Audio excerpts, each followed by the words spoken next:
敢暗令苏世界，癞蛤蟆。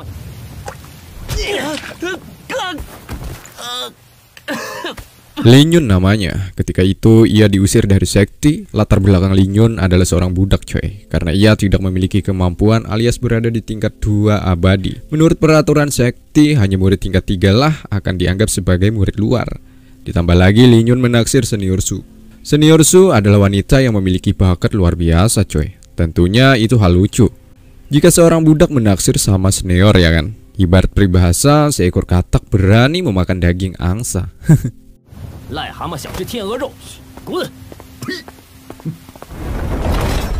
Sampai sini kita tahu bahwa orang-orang hanya akan hormat terhadap mereka yang memiliki kekuatan. Padahal tujuan Lin Yun agar dirinya tidak dipandang sebelah mata lagi. Itulah sebabnya 3 tahun yang lampau ia memasuki sekti ini. Namun hasilnya jauh dengan harapan. Lin Yun hanya stuck di tingkat 2 saja.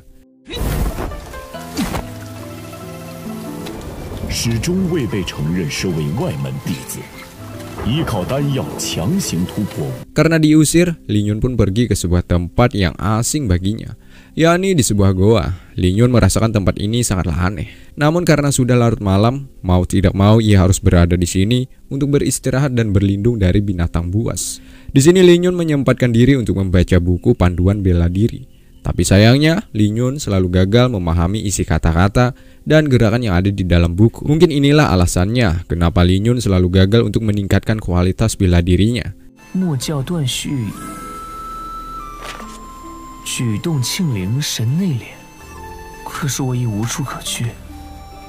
Tak lama kemudian Lin Yun tersambar benda aneh yang ada di dalam goa ini coy.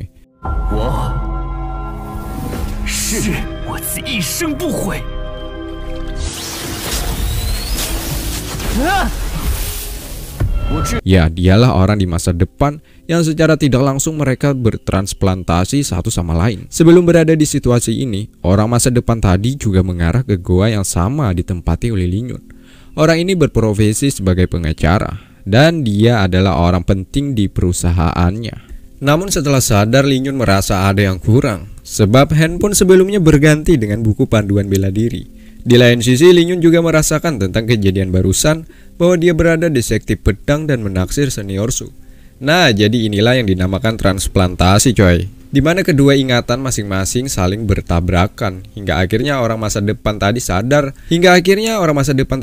bahwa dia sedang bertransplantasi dengan orang di masa dulu, dan ia juga berterima kasih dengan si tubuh asli karena nyawanya terselamatkan dari sembaran petir. Setelah cukup lama, Lin Yun ingat bahwa ia hari ini akan mengantarkan pedang kepada wanita yang ia taksir, yakni senior Su Xiao.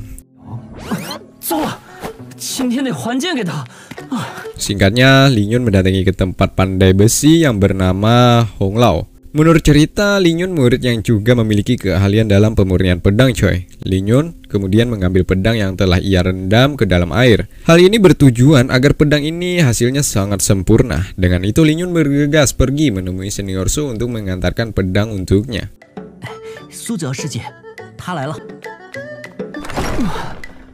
Singkatnya, Lin Yun memasuki sekti untuk mengantarkan pedang kepada senior Su Xiao.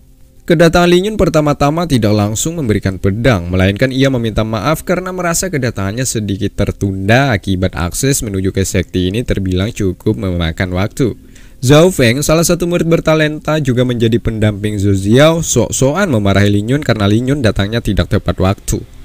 Atau bisa dikatakan Lin Yun terlambat kurang lebih 30 menit. Zhao Feng merasa kesal sekaligus ingin cari muka di depan senior Zhu Xiao. Ia pun memberi pelajaran terhadap Lin Yun.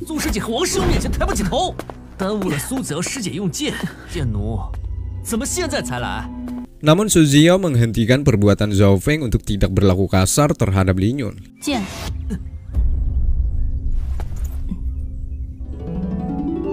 Lin Yun yang melihat senior Su seperti itu langsung terpesona, ya kan, dengan mengatakan Zhu Xiao sangat cantik. Di sini Zhao Feng langsung menendang Lin Yun seperti seekor binatang. Sedikit mengulas latar belakang senior Zhu Xiao. Dia adalah murid inti di sekti ini coy. Rasanya sih sangat mustahil ya kan jika Lin Yun menaruh hati padanya. Tapi apalah daya, karena cinta itu buta tak memandang profesi seseorang ya kan. Kemudian senior Su mencek kualitas pedang setelah menurutnya hasil pengolahan pedang ini bagus. 身体怎么不受控制？这就是剑能凌云吗？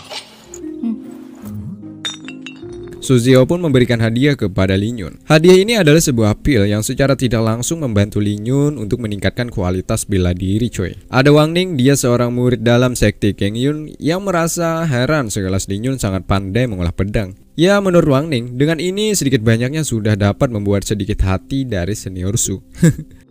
臭小子不知道从哪儿学的养剑术，居然能得到苏师姐的青睐。 Dan lagi ketika Lin Yun ingin mengambil hadiah pemberian senior Su, lagi-lagi Zhao Feng memperlakukan Lin Yun seperti seekor hewan. Di sini Lin Yun tak ingin selalu berada di bawah penindasan. Ia pun mencoba peruntungan untuk memberontak. Zhao Feng yang dikenal memiliki kemampuan di atas dari Lin Yun sendiri, coy. Hebatnya di sini Lin Yun dapat menjatuhkan Zhao Feng. 还以为多厉害，欠揍！怎么可能？ Namun karena ranah mereka berbeda, Lin Yun akhirnya juga kalah. Ya, meskipun demikian, setidaknya Lin Yun mampu menarik perhatian para murid lainnya karena dapat mempongkangkan pertahanan Zhao Feng. Tapi ingat, Zhao Feng akan selalu mengingat kejadian ini dan nantinya akan membuat Lin Yun benar-benar selesai. Singkatnya, Lin Yun kembali ke tempat penempa pedang. Di sini ia lupa-lupa ingat, coy, sebab pikiran orang masa depan saling bertabrakan dengan pikiran Lin Yun. Itulah kenapa di film ini Lin Yun seperti berjalan antara sadar dan tidak sadar. Hingga dimana orang masa depan ini melihat beberapa fragmen kejadian Lin Yun di masa lampau. Mulai saat inilah akhirnya ia sadar bahwa hidupnya akan mengikuti arah dan jalan Lin Yun untuk mengarungi dunia yang penuh penderitaan ini. Lin Yun pun memiliki sebuah keinginan agar meningkatkan lagi kualitas bela dirinya agar kelak tidak ada lagi penindasan. Dan satu, yakni kata budak harus dihapuskan yang telah lama melekat di dirinya.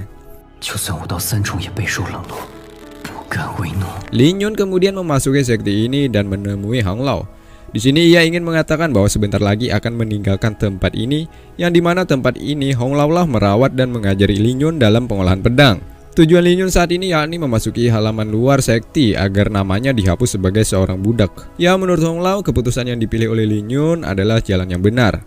Tak sia-sia Suziao memberikan banyak pil kepada Lin Yun agar dapat menerobos ke tingkat 3. Tapi satu yang ditekankan oleh Hong Lao kepada Lin Yun. Lin Yun terlahir dengan memiliki akar tumpul, yang artinya sangat sukar untuk berkembang. Ditambah lagi dalam catatan sejarah seorang pandai besi belum ada yang dapat masuk menjadi murid sekte. Dan lagi Lin Yun meyakinkan bahwa ia akan membuktikan kepada Hong Lao sebentar lagi ia akan benar-benar menjadi bagian dari sekte Kang Yun. Melihat ambisi Lin Yun sangat besar, Hong Lao pun akan memberikan golongan kertas yang di dalamnya terdapat teknik bertarung tingkat tinggi. Sebenarnya Lin Yun menolak pemberian Hong Lao sebab golongan kertas ini adalah benda berharga yang dimiliki oleh Hong Lao, coy. Namun dikarenakan Hong Lao bersikeras memberikannya, akhirnya Lin Yun menerima. Mulai saat inilah Lin Yun tidak lagi menjadi seorang budak pedang. Jadi itulah alasan kenapa Lin Yun dipanggil sebagai seorang budak, coy. Lantaran ia selama 3 tahun lamanya menjadi suruhan Hong Lao. Dan hari ini ia sudah bebas dan mempelajari isi golongan kertas ini. Isi pelajaran di dalamnya terdapat teknik tinju harimau. Karena efek harimau ini ganas, maka sampai saat ini Lin Yun belum dapat menguasai dan memahami pelajaran di dalamnya.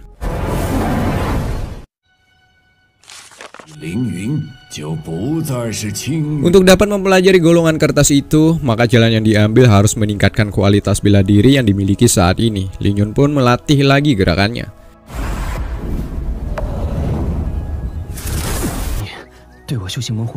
Nah, saat itulah tiba-tiba datang Dong Yuan untuk mentes kemampuan temannya ini. Di luar dugaan, ternyata Lin Yun sudah berada di tingkat 3. Hal itu membuat Dong Yuan mengakui bahwa Lin Yun lebih hebat dibanding dirinya.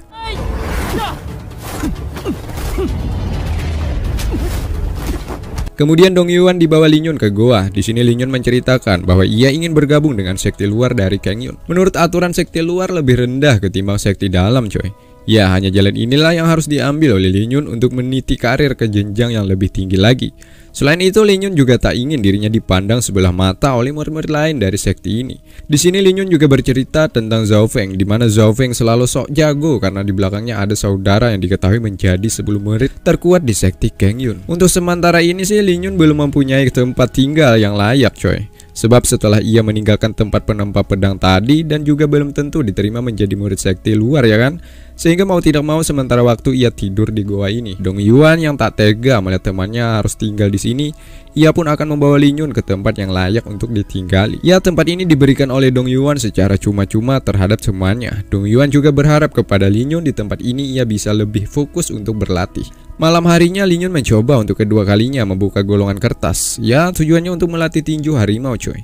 Meskipun ia tahu efek yang ditimbulkan sangat kuat, tapi ya hanya jalan ini yang dipilihnya untuk menjadi lebih kuat lagi. Di sini Lin Yun dapat menguasai satu teknik auman harimau. Nah, dengan ini maka esok hari Lin Yun akan mencari peruntungan mendaftar menjadi seorang murid di halaman luar. Siang harinya di sekte luar, Lin Yun mendatangi Deacon. Dia adalah seorang manajer di sekte luar. Di sini Lin Yun meminta agar ia diterima di sekte ini, sebab menurut aturan siapapun orang yang mencapai tingkat 3 maka tidak ada alasan untuk menolak calon murid itu. Tapi kenyataannya berbeda. Lin Yun yang dicap sebagai seorang budak, Deacon tak mau menerima Lin Yun di sekte luar ini. Tentu Lin Yun merasa dicurangi ya kan. Padahal sekte ini melangsungkan aturan bahwa murid tingkat 3 sudah dapat mengabdi di sini. Tapi nyatanya Lin Yun masih ditolak. Jangan-jangan Deacon selama menjabat manajer di sini biasanya hanya menipu para murid. Mendengar itu, Deacon marah dan ingin memberikan salam 5 jari dengan cekatan. Lin Yun menangkapnya. Di sini Deacon akan memberikan syarat kepada Lin Yun jika ingin diterima di tempat ini, yakni dengan bertarung melawan senior Zhao Feng. Jika Lin Yun dapat mengenai alias menyerang Zhao Feng 5 kali pukulan, maka Lin Yun akan dianggap menang dan diterima. Sebaliknya jika kalah, maka Lin Yun disuruh pergi dan jangan kembali lagi ke tempat ini. Pada akhirnya Lin Yun bertarung melawan Zhao Feng. Di sini Lin Yun mengejutkan semua orang, di mana ia dapat mengenai Zhao Feng 4 kali serangan. Pada akhirnya Lin Yun dapat menyerang Zhao Feng 5 kali. Dengan ini maka Lin Yun meminta janjinya kepada Deacon. Jika Lin Yun berhasil menyerang Zhao Feng, maka dirinya akan diterima di sekte luar. Namun Deacon masih menolak karena Lin Yun tidak pantas berada di sini dan menjadi bagian dari sekte coy. Sebab Lin Yun adalah seorang budak. Ya, budak tetaplah budak. Kudrat itu bagi Deacon sudah melekat abadi di diri Lin Yun. Benar, Deacon telah membohongi Lin Yun yang seharusnya Lin Yun diterima karena dapat melewati ujian yang diberikan Deacon. Pada kenyataannya Lin Yun tetap ditolak. Sementara itu Zhao Feng yang merasa dirinya adalah murid senior tentu merasa terhina dengan perlakuan Lin Yun sebelumnya ya kan. Kini Zhao Feng benar-benar mengeluarkan kemampuannya untuk menghancurkan Lin Yun. Menggunakan tekniknya, Zhao Feng langsung menyerang.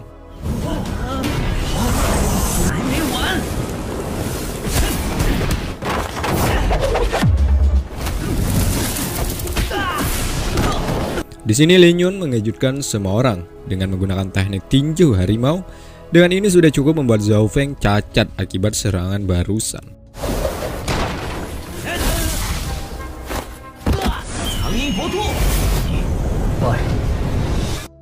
Melihat ini ya kan, menambah alasan Deacon semakin kuat untuk menolak kehadiran Lin Yun di sekte ini. Sebab Lin Yun dianggap terlalu kasar terhadap murid sekte luar ini.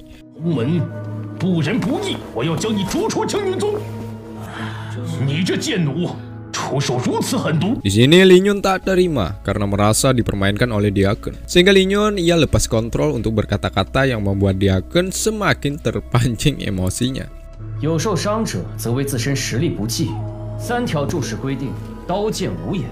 宗门弟子比武。Di sini Deacon akan memberikan Lin Yun sebuah pelajaran. Nah, ketika itulah datang tuan muda sekte Kang Yun yang bernama Bai Yufan untuk menghentikan Deacon. Bai Yufan menganggap perbuatan Deacon salah karena ingin menyakiti Lin Yun yang notabene-nya seharusnya mendapatkan arahan bukan serangan. Deacon pun meminta maaf atas kelakuan dirinya kepada Bai Yufan. Di sini Bai Yufan kemudian merasakan bahwa Lin Yun memiliki bakat yang luar biasa, sehingga atas nama Bai Yufan akan menerima Lin Yun menjadi bagian dari sekte ini. Sebab dari segi jangka panjang, Lin Yun nantinya akan berguna untuk membantu sekte ini. Deacon meski seorang manajer di sekte ini, dirinya tak bisa apa-apa lagi selain mengikuti keinginan Bai Yufan ya kan. Kemudian Bai Yufan meminta Deacon untuk membawa Lin Yun ke pavilion harta. 这里便是藏宝阁。 Singkatnya mereka sudah berada di pavilion harta. Di sini Lin Yun diberikan kesempatan untuk memilih buku yang isinya tentang ilmu bela diri coy. Lin Yun tahu apa yang harus ia cari, yakni menyesuaikan dengan gaya dan kriterianya bertarung. Yang murni dan ilmu berpedang yang dipilih Lin Yun. Dia akan terkejut dengan buku yang dipilih Lin Yun, sebab menurut dia akan kedua buku ini sangat sukar untuk dipelajari. Bahkan seorang kultivasi tingkat tinggi saja belum tentu dapat menguasai isi buku tersebut coy. Namun Lin Yun memiliki caranya sendiri, sebab hanya kedua buku itulah yang menurutnya cocok dengan gaya ia bertarung. Karena Lin Yun sudah memutuskan untuk memilih kedua buku yakni Yang murni dan ilmu berpedang, maka tidak ada alasan lagi bagi dia untuk mengatur Lin Yun. Selanjutnya Lin Yun disuruh memilih pedang. Di sini dia akan merekomendasikan beberapa pedang yang menurutnya sangat cocok untuk Lin Yun. Ketika yang dianggap dia akan cocok, entah kenapa pedang yang diberikan kepada Lin Yun selalu patah. 这边，不是碰瓷吧？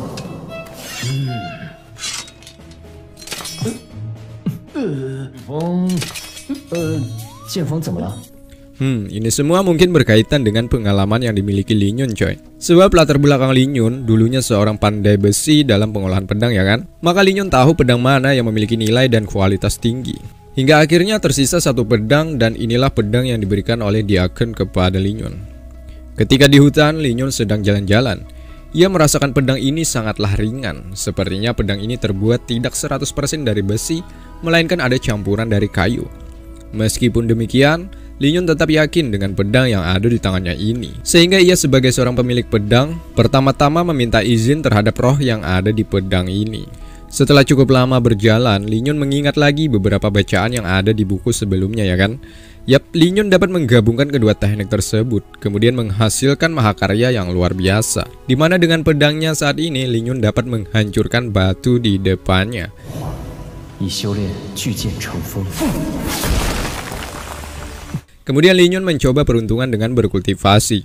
Nah, hasilnya mengejutkan, di mana Lin Yun dapat membuka meridian yang ada di dalam tubuhnya. 体内的静脉尽数打通了。 Singkat cerita, Lin Yun merasakan ada sesuatu di depannya. Benar, ada buah yang dimakan oleh binatang iblis harimau gigi gergaji.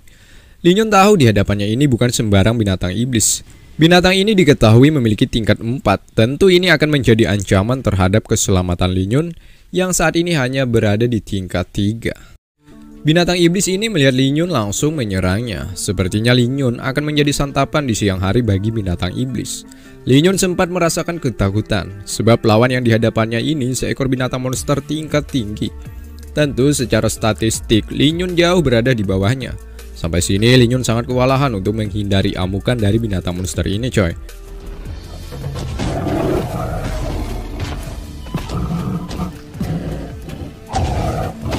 Lin Yun juga pasrah jika kehidupannya berakhir sampai di sini. Lin Yun kemudian mencoba meladeni dengan menyerang balik binatang monster ini. Nah, dengan demikian Lin Yun juga dapat menguasai teknik terbarunya, yakni mengalahkan binatang iblis dengan tinjunya. Dengan dapat mengalahkan lawannya tadi, Lin Yun juga mendapatkan sesuatu yang sangat bernilai harganya, yakni pil iblis. Nah, dengan pil ini maka Lin Yun akan mendapatkan uang yang cukup banyak jika dijual nantinya. Sebab pil tersebut terbilang cukup mahal coy. Tak lama kemudian terdengarlah suara yang tak jauh dari tempat Lin Yun berada. Ya, ada Chen dan juniornya. Sepertinya sih mereka sedang berburu binatang iblis, di mana Lin Yun mencoba bersembunyi. Namun sayangnya ketika ingin benar-benar pergi, ia malah ketahuan dan disuruh Chen untuk berhenti. Chen tahu bahwa pemuda ini adalah Lin Yun, seorang budak pedang. Dan kebetulan Chen juga masih baru mendapatkan pedang pola awan yang ada di tangannya coy. Chen meminta agar Lin Yun memurnikan pedang ini agar hasilnya seperti pedang milik senior Su. Chen juga mengatakan bahwa pedang itu memiliki nilai tinggi, jadi diharapkan Lin Yun berhati-hati ketika membawakannya.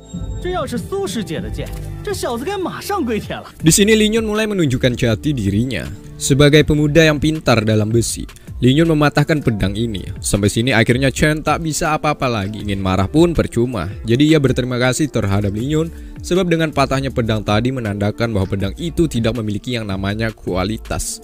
Tapi sih jika kita lihat dari gestur Chen, masih tak terima dengan kelakuan Li Yun barusan coy. Nah jadi mana yang benar? Ya entahlah, lihat aja ke depan nantinya ya kan. Li Yun sampai sini merasakan kontrol emosinya tak dapat dikontrol. Salah satunya dengan mematahkan pedang Chen secara sengaja. Padahal dari hati yang paling dalam, Li Yun tidak ada niatan seperti itu coy. Jangan-jangan emosinya ini ada sangkut pautnya dengan orang di masa depan. Bisa jadi. Singkatnya lagi-lagi Li Yun berhadapan dengan binatang iblis. Kali ini dengan kategori berbeda dari sebelumnya, yakni binatang serigala iblis. Di sini Li Yun tak bisa apa-apa lagi sebab jumlah binatang ini cukup banyak, sehingga ia harus terjatuh ke dasar jurang bersama-sama. Sementara itu Zhao Feng mengadu kepada kakaknya Zhao Yun bahwa ia telah dihajar oleh Li Yun. Zhao Yun adalah sebelum murid terkuat di sekte Kang Yun coy. Tentu kekuatannya tak usah diragukan lagi. Dua beradik ini kalau kekuatannya dan juga tabiatnya seperti langit dan bumi. Zhao Yun adalah murid yang terbilang dingin tidak angkuh seperti adiknya Zhao Feng. Hal itu dibuktikan bahwa ia langsung menyalahkan adiknya.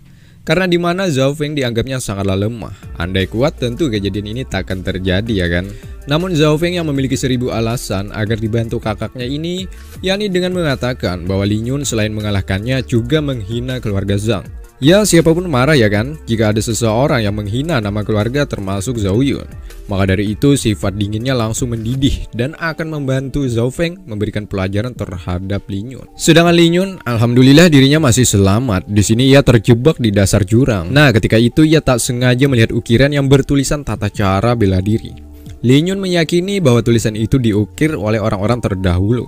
Li Yun pun langsung mempraktikkan dan dapat menguasainya. Ya, hal ini sebuah kabar gembira baginya, di mana sedikit demi sedikit Li Yun mulai berprogres ke tingkat lebih tinggi lagi ya kan.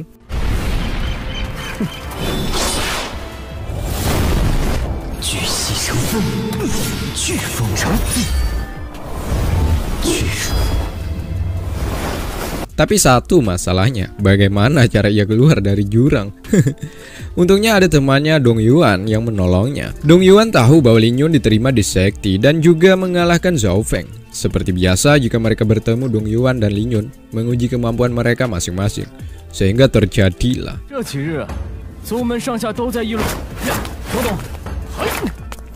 pertarungan mereka terlihat seperti benaran alias no setting coy. Terlihat Li Yun lebih unggul ketimbang Dong Yuan, hingga dimana Li Yun tak sengaja hampir menjatuhkan temannya ini ke jurang. Tentunya Li Yun dapat menyelamatkannya. Karena hari sebentar lagi malam, mereka memutuskan untuk kembali ke penginapan. Di sini banyak pembicaraan yang mereka bahas, salah satunya rencana untuk makan-makan. Dan satu, Li Yun tidak tahu bahwa Zhao Yun sedang mengintai nyawanya. Dan film pun bersambung.